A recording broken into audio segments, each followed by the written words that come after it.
The Tank Crusader is the classic MMORPG tank. High HP and armor, combined with job skills, make the Crusader one of the most durable classes in the game. As a tank, you have two main jobs. The first job is to make all the enemies attack you.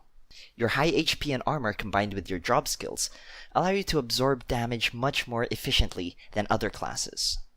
Your party is a team, and your ally's job is to take down the enemy, while your job is to make sure that they stay alive to do that, because they can't if they're dead.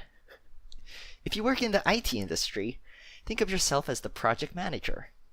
Your second job is to control the enemy. That means controlling both the number of enemies to engage, as well as the positioning of these enemies.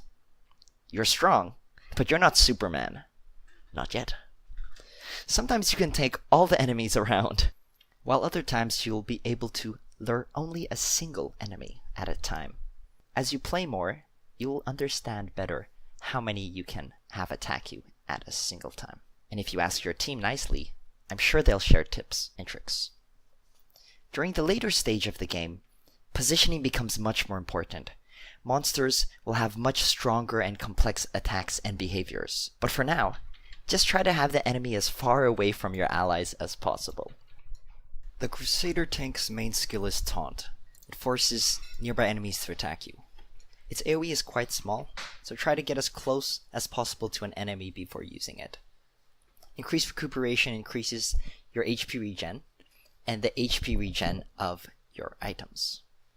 I take Sword Mastery because I have a sword, and I like to save my mana for other skills, like Taunt and Heal. But of course, if you don't have a sword, go with Bash, you get some extra damage. I don't like Magnum Break because it repositions the enemy and makes my taunt more difficult to execute. Once you become a Crusader, try to max Auto Guard first.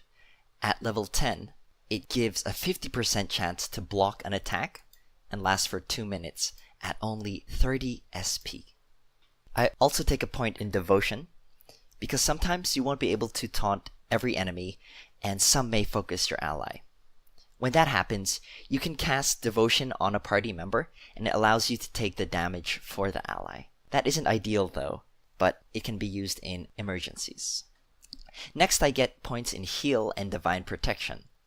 During the later stages of the game, you will normally have a dedicated healer in your party. But right now, most people are trying to max out their characters, and healers don't really level fast, so it's harder to find a healer. So I take a few points so I don't have to rely on a healer.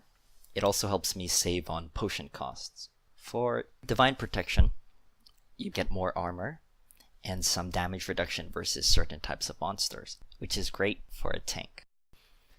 So that's all from me today. There are some very important aspects of the game that I haven't discussed here. Attributes, equipment, runes, and enchantments. For my attribute build, I just take the recommended in-game build. For the other things, Immortal MBCG has some great guides, and I've included a link to his channel in the description below. I'd recommend you look into the Absolute Beginner's Guides, which I've also included in the description. So I hope you guys enjoyed my guide. Have a wonderful day.